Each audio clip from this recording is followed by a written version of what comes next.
Eu sou cliente da Genial há bastante tempo. E além da plataforma de investimentos que tem uma assessoria de excelência, eu também sou cliente de quem possui um banco de investimentos que é referência em privatizações e que é reconhecida como uma das principais comercializadoras de energia independente do país. Sou cliente de quem possui uma estrutura com foco no agronegócio, com presença nas principais regiões do setor. De quem tem a plataforma mais veloz e estável para os traders e que se dedica a promover a educação financeira. E eu também sou cliente de quem tem a melhor área de atendimento do segmento e que oferece tudo para eu resolver minha vida financeira em um só aplicativo. Se você também deseja ser cliente de tudo isso, abra sua conta na Genial. Olá, estamos de volta aqui com Conversa com o Zé Márcio. Hoje tenho comigo aqui o estrategista-chefe da ZQuest, da André Miller. Olá, André, tudo bem? Muito obrigado por ter aceito o nosso convite. É um prazer muito grande ter você aqui conosco novamente. Oi, Zé Márcio, tudo bem? Comigo tudo bem? Agradeço a oportunidade de falar com você novamente, sempre bom participar. Bom, André, vamos conversar um pouquinho sobre o cenário internacional, né? Tivemos aí, que acho que tem grandes novidades no cenário internacional. Tivemos a eleição do presidente Trump. O presidente, quer dizer, durante a campanha ele sinalizou que ia aumentar muito as tarifas de importação. Na verdade, quer dizer, o que está acontecendo é um pouco diferente, né? Quer dizer, o presidente Trump, aparentemente, ele está tentando usar as tarifas como uma alavanca de negociação, no sentido de aumentar as tarifas, de reduzir as tarifas dos seus competidores e aumentar a tarifa americana, o que ele está chamando aí de tarifas recíprocas. Como é que você está vendo isso, André? Eu sei que é difícil projetar os resultados desse processo, né? Quer dizer, nós nunca tivemos nada parecido, mas intuitivamente, como é que você vê esse processo aí do governo americano? Acho que, bom, temos aí um mês do governo, né? Durante esse mês, em algum momento, no começo, né, foi ali colocado uma ideia do que seria essas negociações que você vinculou, né? Então, imposição de tarifas, por exemplo, contra México e Canadá, mas ao mesmo tempo ali uma porta de saída também para essas economias, né? A partir do momento em que aumentaram ali a segurança das fronteiras, né? Coisas também vinculadas a combate ao crime organizado, essas tarifas foram suspensas, ou pelo menos atrasadas, né? Então acho que fica um pouco mais evidente nesse começo que a ideia é essa mesma, né? Através da imposição potencial de tarifas, conseguir acordos que beneficiem os Estados Unidos, né? Em várias frentes, né? Por exemplo, na Europa, ele parece bastante preocupado com os custos que isso tem para os Estados Unidos, né, relacionados ao financiamento da OTAN, né, então, e tem, de certa forma, obtido sucesso, né, com os europeus agora ficando mais evidente que vão ter um gasto maior com defesa, dado que os Estados Unidos estão indicando que consideram injusto, né, o tanto que eles pagam hoje para essa aliança, né? Então acho que tem vários fatores que fogem da própria economia, né? Estão vinculados aí à segurança nacional, mas as tarifas sendo usadas como uma ferramenta nessas discussões. E aí acho que o impacto sobre o dólar vem sendo diferente do que se os investidores, né, precificavam há um tempo atrás, né? O dólar então começou o ano enfraquecendo, né, em relação a um nível bastante valorizado, né? Então pelo menos é um ponto de pressão menor assim para os outros países, né? Na verdade, quer dizer, ao contrário do que se esperava, que nós não estamos tendo dólar forte, né? Pelo contrário, o dólar, como você disse, teve aí um enfraquecimento relativamente importante no começo do governo Trump, certo? Principalmente se você comparar com o ouro, né? Quer dizer, então, quer dizer, na verdade, quer dizer, em relação às moedas, tanto dos países emergentes quanto dos países pares dos Estados Unidos, o dólar está num comportamento relativamente fraco. Certo? Isso favorece, de uma certa forma, os países emergentes, né? Você acha que vai continuar esse processo? Eu acho que, assim, nesse começo de ano, né, assim, pelo menos em 2025, o que eu vejo é uma preocupação grande do presidente Trump com a própria inflação americana, né? Então, hoje o que ele tem mostrado é uma ideia de reduzir essa inflação, principalmente via preços de energia mais baixos. Mas do lado da moeda, né, assim, também acredito que não tenha tanto espaço para essa fraqueza do dólar, digamos assim, continuar ao longo do ano, né? Ela poderia ter alguma repercussão inflacionária em 2025 que não seria desejada, né? E acho também que o crescimento relativo dos Estados Unidos contra as demais economias ele segue melhor, né? A gente espera, por exemplo, que o Fed não tenha espaço para cortar os juros ao longo de 2025. Uma inflação resistente aí ao redor de 3% e o próprio mercado de trabalho seguindo apertado, né? Então acho que nesse contexto todo também não vejo muito espaço para o dólar se enfraquecer ao longo de 2025. Nós também estamos esperando estabilidade da taxa básica de juros nos Estados Unidos. Quer dizer, nossa avaliação, como vocês, quer dizer, você tem aí uma série de problemas importantes, tem muita incerteza antes de mais nada, né? Quer dizer, ninguém sabe muito bem como que essa política de chamada que o Trump chama de tarifas recíprocas vai afetar o crescimento das economias, a taxa de inflação, tá certo? Então, acho que o Fed vai ter muita cautela nas próximas decisões, o que significa manter a taxa de juros mais ou menos estável. Agora, André, como é que você acha que isso vai afetar o cenário interno na economia brasileira? Quer dizer, nós tivemos aí, no final do ano passado, a tempestade, tá certo? De novembro e dezembro, bastante complicada, tá certo? Agora tivemos aí a bonança no mês de janeiro. Como é que você explica, como é que você acha o que aconteceu exatamente lá no final do ano passado e depois agora, no começo do ano?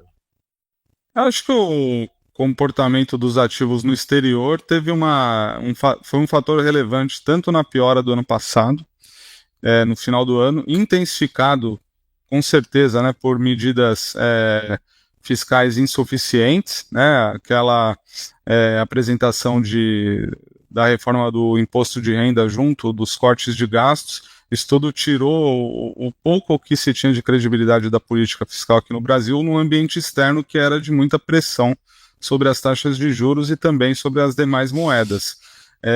Acho que nesse começo de ano, o Brasil ele se beneficiou dessa reversão dos movimentos, né, como a gente vinha tratando do dólar no cenário internacional, ao mesmo tempo em que, pelo menos, notícias negativas do ambiente fiscal foram evitadas.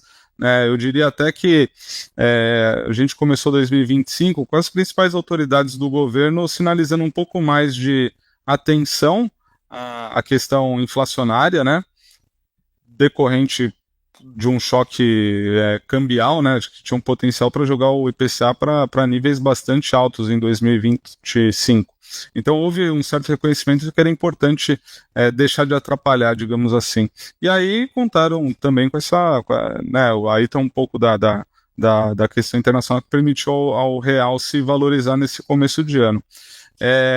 Do lado fiscal, eu entendo que assim, para 2025, né, novas medidas não são necessárias para você entregar a meta de resultado primário, que é uma meta que todos sabemos, né, insuficiente para convergir a dívida para níveis sustentáveis. Por outro lado, né, assim, há hoje, né, a percepção também de que o Banco Central ele vai fazer o que for necessário para enquadrar a inflação, digamos assim. Então, o país ele se distancia de um cenário muito ruim, né, que era o que a gente terminou 2024 discutindo, né, que o Banco Central não teria aí ferramentas para conseguir conter a inflação. Então, acho que houve pelo menos uma sedimentação, digamos assim, né, de um cenário que é bastante desafiador, né, ainda é bastante desafiador, mas pelo menos a trajetória de piora foi interrompida. Eu espero para 2025 que o governo ele siga um pouco nessa linha, né? Não deixe pelo menos de atrapalhar, né? Mas não vai haver novas medidas, na minha visão. Agora, André, tem se falado muito na possibilidade de a gente estar caminhando em direção ao que a gente chama de dominância fiscal. Quando você começa a falar de dominância fiscal já é um sinal péssimo, né? Quer dizer, como é que vocês estão vendo isso? Vocês acham que a gente está efetivamente caminhando nessa direção ou está longe desse processo, que isso é uma conversa que a gente não deveria estar falando neste momento? Eu acho que, como você mencionou, só de falar disso já sugere que você está se aproximando desse ponto. A decisão do Banco Central em dezembro, né, de aumentar os juros acima do que o mercado esperava na ocasião, né, em 100 bips, e já também guiar o mercado a esperar mais duas altas de 100, foi uma decisão extremamente conservadora. Mas, se a gente recuperar os preços de mercado, ela foi insuficiente para controlar as inflações implícitas na curva, né, ou mesmo o processo de desvalorização cambial que a gente via na ocasião. Ali, né, se sinalizava, então, em alguma medida, digamos assim, uma dificuldade, né, do Banco Central em controlar a inflação, decorrente de um ambiente fiscal que é bastante desorganizado. Agora, da mesma maneira, né, parece que tem havido aí uma sensação, pelo menos, de que com a valorização do câmbio de novo, o Banco Central mantendo uma postura bastante conservadora e os próprios dados sugerindo algum desaquecimento da economia, você deixa um pouco de falar nessas questões, mas eu acho que ao longo aí do ano elas seguem presentes, né? Não acho que é sustentável você manter a política monetária bastante contracionista como é atual, com uma dívida do tamanho que a gente tem, né? Então, o restante da política econômica, né, do lado fiscal, ele vai ter que se harmonizar, né, até nas palavras do próprio ministro da Fazenda, finalmente, né, com essa política monetária, as duas andando do lado contracionista. É isso que, no final das contas, vai permitir em algum momento o mercado visualizar queda de juros e, consequentemente, também reduzir essa possibilidade, né, de que a gente entre numa situação em que é muito difícil controlar a inflação por conta do desequilíbrio fiscal. Quer dizer, essa semana uma declaração do ministro Fernando Haddad colocou a pulga atrás da orelha de alguns analistas, né? Quer dizer, a declaração foi: inflação de 5% a 6% no Brasil é a normalidade. Você acha que isso é uma coisa, quer dizer, isso foi uma declaração não pensada, ou será que quer dizer, a Fazenda vai induzir o Banco Central, vai tentar pelo menos induzir o Banco Central a buscar alguma coisa mais próximo de 5% a 6% do que da meta? Eu diria assim, se você olhar historicamente, né, a inflação no Brasil, ela está mais para esses números que ele disse mesmo, né, na média 5% a 6%. Agora, o regime atual de metas, e até o governo mesmo sancionou, né, metas de 3% ao longo do tempo, que são bastante desafiadoras. Ainda mais em um contexto que a política fiscal ela foi bastante expansionista, como em 2024. Então, é desafiador, com certeza, mas assim, o mandato do Banco Central é claro. Acho que o próprio presidente do BC, Galípolo, ele reitera inúmeras vezes que tem que buscar os 3%. É um desafio bastante grande. As nossas projeções indicam que nesse mandato isso não será alcançado, né? A gente tem um IPCA em 5,8 para esse ano e em 3,8 ano que vem. Se for esses números, eu diria que já é uma vitória bastante grande, né? Mas eu acho que é realmente arriscado, né, o próprio ministro da Fazenda falar nesses moldes, que aparece também em outras declarações de outros ministros, né, que a meta é 4,5, dado que é o teto da meta, né, do intervalo. Então, isso tudo eu vejo com preocupação, porque gera mais desconfiança nos investidores de qual realmente é a meta.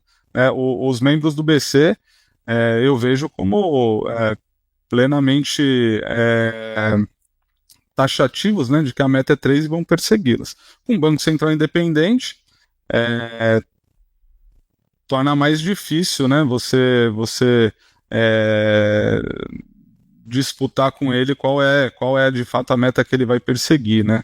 Então eu diria que, assim, só adiciona um pouco mais de incerteza e vai levar mais tempo, né? Quanto mais se fala disso, né, de que 4,5 a meta ou até acima disso, a normalidade, né, vai levar mais tempo para que o prêmio de risco se comprima, né?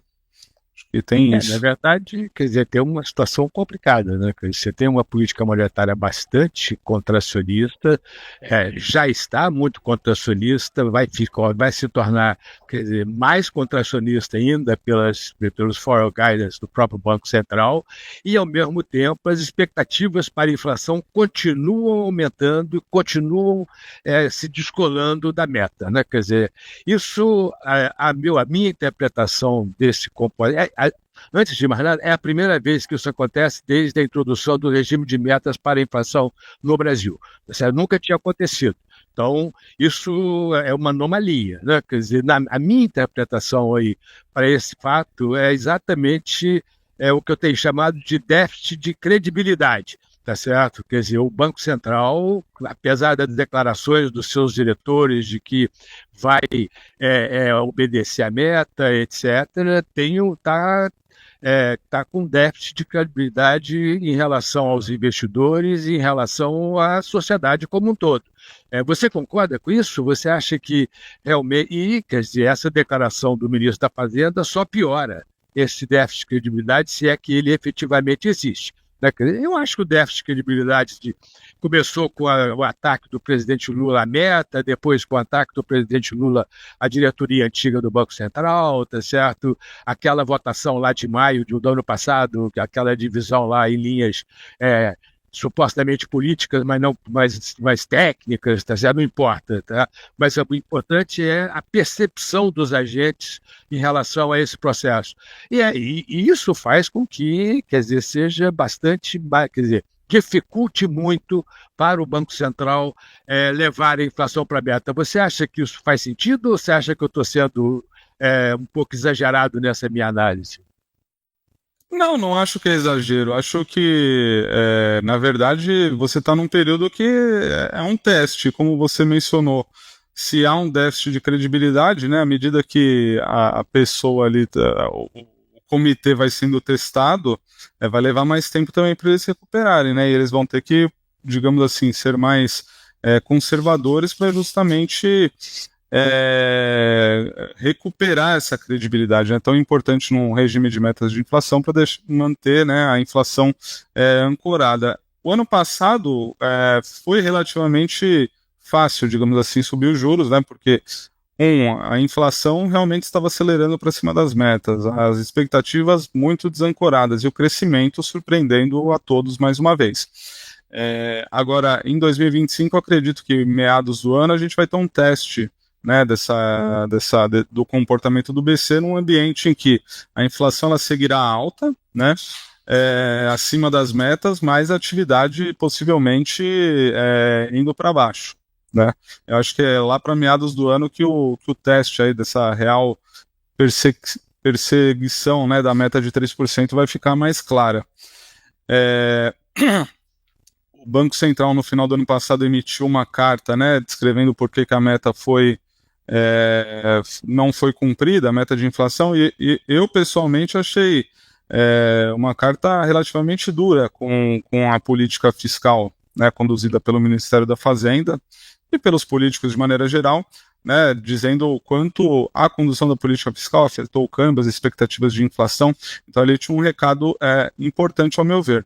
Então, assim, se ao longo do ano essa postura do BC independente se mantiver, que é o que eu espero, acho que gradualmente essa credibilidade ela vai surgindo, mas com certeza vai levar mais tempo do que se fosse, né, assim, um ambiente em que a política econômica como um todo fosse mais organizada, né? Mas eu não espero que o BC ele vá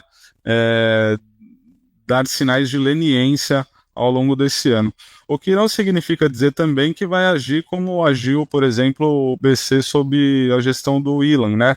Que foi bastante dura para realmente ancorar as expectativas de inflação. Talvez seja algo mais próximo do Ilan do que foi do Tombini, mas algo no meio do caminho, né?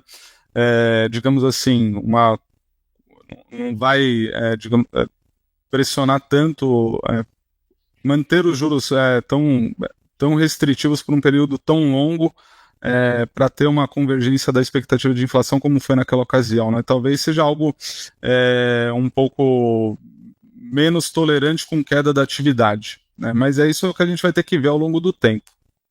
Esse é um bom ponto. Quer dizer, na verdade, essa comparação, quer dizer, é um pouco complicada, porque o ambiente lá na época do Wheeler era bastante diferente do ambiente que a gente tem agora, né? Quer dizer, a gente tinha acabado de aprovar o teto do gasto. Quando aprovou o teto do gasto, as taxas de juros despencaram, tá certo? Você tinha um ganho de credibilidade enorme. O presidente Temer estava fazendo outras reformas, em suma, quer dizer, era um ambiente completamente diferente, o que, de uma certa forma, facilita a política monetária, né? Quer dizer, agora, a gente está começando a ver, primeiro a gente tem essa questão fiscal que está bastante complicada, certo? Para dizer o mínimo.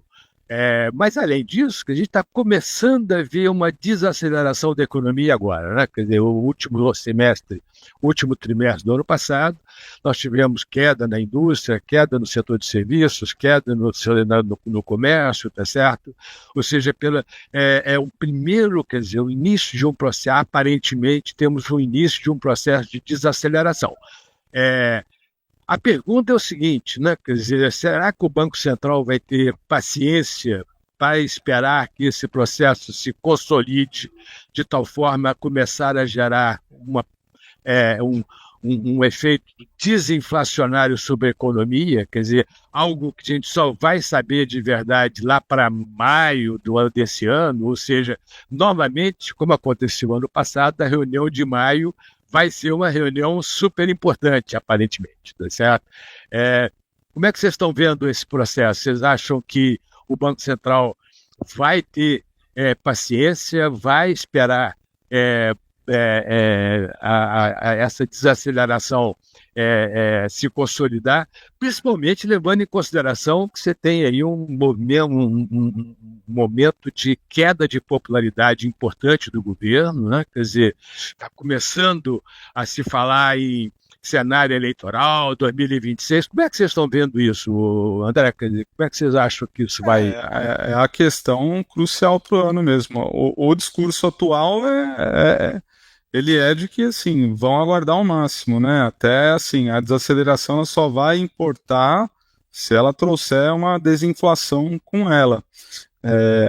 Essa afirmação que, como você descreveu, né? Alguns atribuem um certo nível de credibilidade, outros desconfiam, né? Então, no momento lá de maio, junho, que eu espero que, se eles realmente estiverem buscando aí uma inflação mais baixa, eles vão usar esse momento, né, em que vão estar, digamos, que o BC geralmente tem, né, de manter os juros acima do que o mercado espera, até para colher frutos de alguma melhora das expectativas, né? A condução da política monetária ótima, digamos assim, seria essa. Fazer diferente disso exigiria ou uma confiança muito grande de que a atividade realmente vai colapsar, né, além do que o mercado espera, ou realmente tomar o risco aí de que a inflação vai ficar acima da meta sem ver convergência para a inflação, né, que é um cenário muito ruim, né?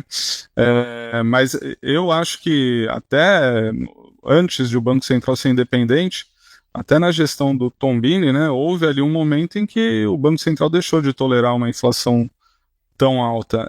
Então, eu acho que, para mim, o que chama atenção mais nesse ano é o seguinte, né? Aparentemente, o lado político, o lado entendeu algum tipo de recado do Banco Central, né? Que não vai deixar de perseguir a meta.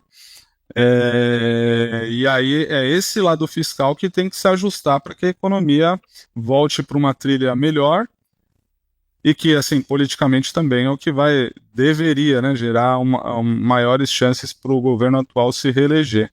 Apostar no que eles têm apostado até o final do ano passado, assim, acho que o que está acontecendo nas pesquisas mostra, né, o que, de certa maneira, era meio previsível, né? Um ambiente de inflação alta, ele geralmente é muito negativo para o incumbente, né?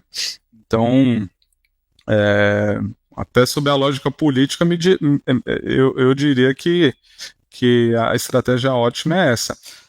Às vezes a política não segue a lógica econômica, né? Mas o resultado das pesquisas, acho que de alguma maneira também deveria reduzir a aposta num cenário que só vai levar, né, a mais inflação, menos crescimento, né? Então, Né, mas é possível que o governo se veja diante de um problema complicado, de uma escolha difícil, né? Quer dizer, por um lado, você tem inflação, e para combater a inflação, por outro lado, você pode precisar de uma taxa de desemprego um pouco mais alta do que a gente está tendo neste momento. Ou seja, a desaceleração tem como o lado negativo dela aumentar o desemprego, e isso vai gerar uma queda da taxa de inflação lá na frente.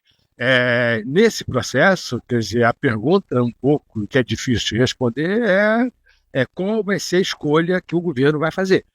Quer dizer, porque a pergunta, na verdade, é qual a política fiscal que vai ser implementada diante da desaceleração da economia, se é que ela vai acontecer. Nós estamos discutindo aí uma série de propostas entre aspas, né, bastidores, né, quer dizer, de coisas do tipo aumentar o valor do Bolsa Família, fazer o Vale Gás, tá certo, botar gás de graça para os inscritos no cadastro único, tá certo, essa questão de você desonerar, quer dizer, todo mundo até R$ 5.000, tá certo, e taxar os mais ricos, que é inflacionário, tá certo? Em suma, quer dizer, existe uma série de propostas aí no ambiente que não são muito que não devem gerar pressão deflacionária, pelo contrário, que são propostas claramente que podem gerar pressão inflacionária. Como é que vai ser? Quer dizer, você acha que essas coisas simplesmente são balão de ensaio, mas que não vai acontecer nada? Ou, quer dizer, como é que a gente tem essa questão do consignado para os trabalhadores do setor privado? Ou seja, tem muita coisa no pipeline, pelo menos pelo que está sendo falado. Você acha que nada disso vai vingar? Do Bolsa Família, né, até eles foram rápidos em negar, né? E do Vale Gás também entendo que deve ficar dentro do orçamento. Eu acho que a estratégia para 2026, né, do governo, ela passa por aprovar essa reforma do IR, que quando surgiu ali foi basicamente, né, na fala do Haddad, né, em cadeia nacional, foi basicamente o que a população pegou daquela declaração, né, dá para ver que com certeza é algo que trará um ganho político bastante considerável. Então acho que a aposta do governo para esse ano e para 2026, digamos assim, é essa. Como você falou, né, assim, tem um impacto inflacionário. Como as medidas não têm detalhes, né, acho que até gerou muita confusão no ano passado. Mas pegando ali uma ou outra notícia, né, tentando entender qual é a ideia, eu diria que essa proposta ela deve custar ali uns 35 bilhões, né, em termos de dinheiro que sairia, né, de pessoas com bastante renda para pessoas com menos renda, né, então pessoas com mais propensão a consumir, né, então teria um efeito inflacionário, né, de aumento da demanda. Mesma coisa para a medida do crédito consignado, né, do setor privado, que aparentemente também vai para frente e também teria um impacto de crédito relevante. Então acho que esses dois fenômenos, né, vão estar aí dentro do que o Banco Central também vai observar para as decisões de juros ao longo desse período, né. Mas acho que dessa vez, pelo menos, a minha impressão é que a redução, há uma diretriz, né, de reduzir aí os ruídos relacionados a furar o arcabouço fiscal, coisas dessa natureza, né? Mas de qualquer forma vai exigir uma taxa de juros muito mais alta para estabilizar a taxa de inflação, né? Quer dizer, porque Sim, tem um incentivo fiscal esse. importante aí, né? Quer dizer, se está ao contrário do que você está tornando a política fiscal mais expansionista, né? Quer dizer, principalmente a questão do crédito consignado é bastante importante e essa questão do imposto de renda também. Então, eu acho que vão ser dois fatores que vão estar pressionando a taxa de inflação para cima no momento em que o Banco Central precisava de que a inflação fosse pressionada para baixo, tá certo? Essa aposta é delicada, né? Assim, é um caminho estreito ali para o equilíbrio, né? E aí, assim, momentos em que a inflação der algum sinal de alívio, né? Como agora via o câmbio, você vai ter uma sensação melhor, né? Agora, momentos que a inflação voltar a acelerar, inevitavelmente a gente vai voltar com essas discussões que tivemos, né, entre novembro e dezembro do ano passado. Então, é um ambiente bastante desafiador, eu diria, né? E o driver de melhor e piora vai passar pelos números de inflação, né? Sem dúvida nenhuma. André, excelente conversa, muito obrigado por ter aceito o nosso convite novamente, foi um prazer enorme ter você aqui conosco. Vamos fazer novas conversas aí ao longo de 2025, tem muita coisa que vai acontecer por aí, vai ser bem legal. Então, com certeza, um ano bem interessante. Um abraço para você e para todos que nos veem. Ok, muito obrigado, André. Até logo. Tchau.